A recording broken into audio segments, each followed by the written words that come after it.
If you're interested in the history of Jamaica, specifically its natural sites, take a trip to the Two Sisters Caves located in the hills of Hellshire. Several valuable collections of Taino artifacts have been recovered, and there are 2 small museums dedicated to displaying these valuable pieces of the past. One at White Marl, a small community to the north of Portmore, and the other by Two Sisters Cave in the Hellshire Hills.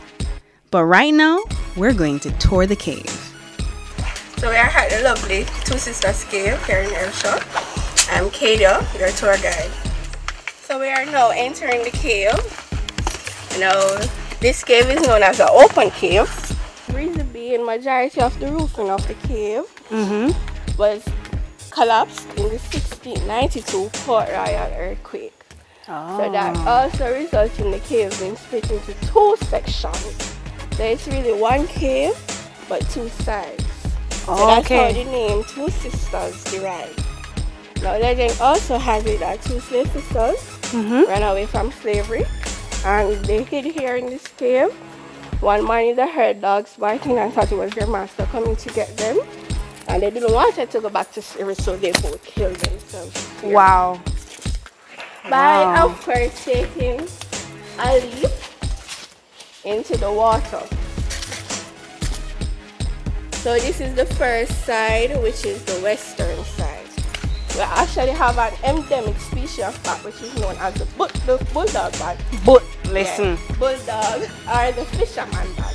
Wow. They call it fisherman because they actually feed on the fish in the water, and bulldog because it looks like a bulldog.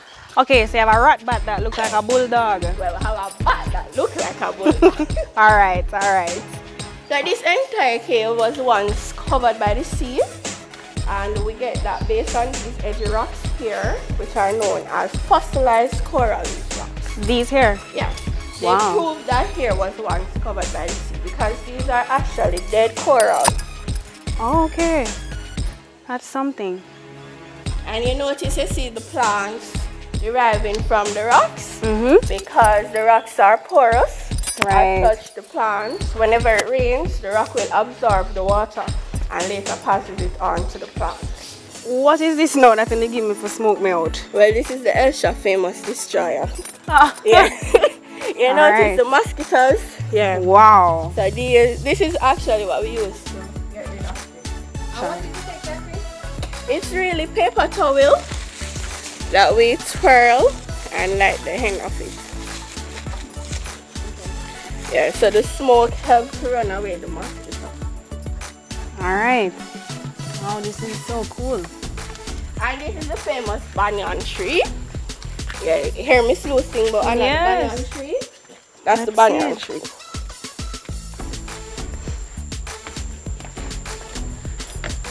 Now the banyan tree is a fig, really. You notice those pointed icicle-like features hanging from the ceiling? Yeah.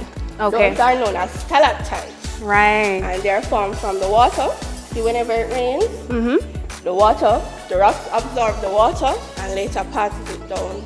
Now, a stalactite will take between 17 to 100 years to grow 1 inch. What? Yes. Now these stalactites, especially to this side of the cave, we call it dormant because Hellshire, as the name suggests, Hellshire, we only get rain in hurricane season or stormy season, and we only get 3 to 5 inches of rain per year. As such, these stalactites, they hardly grow. Right. If you look right inside that box there, you notice a smiley face there? Yeah. Now that is known as a petroglyph, and a petroglyph is the carving done by Tainos, previously called the Arawak Indians. They settled here in this cave and they use it to perform their rituals such as wedding, funeral, sacrificing, or christening. So petroglyph was really how they communicated back then. So this petroglyph is actually over 700 years. You notice the lovely water here? Yeah. Yeah. It's brackish water. What does that mean? It's a mixture of both salt and fresh. And it also varies in depth. It goes from ankle feet to approximately 60 feet deep. 60? Yeah. In here, so? Yeah. Ever hear the cliche, still water run deep. Yeah. Yep. We are looking at it. And this is where the sisters kill themselves.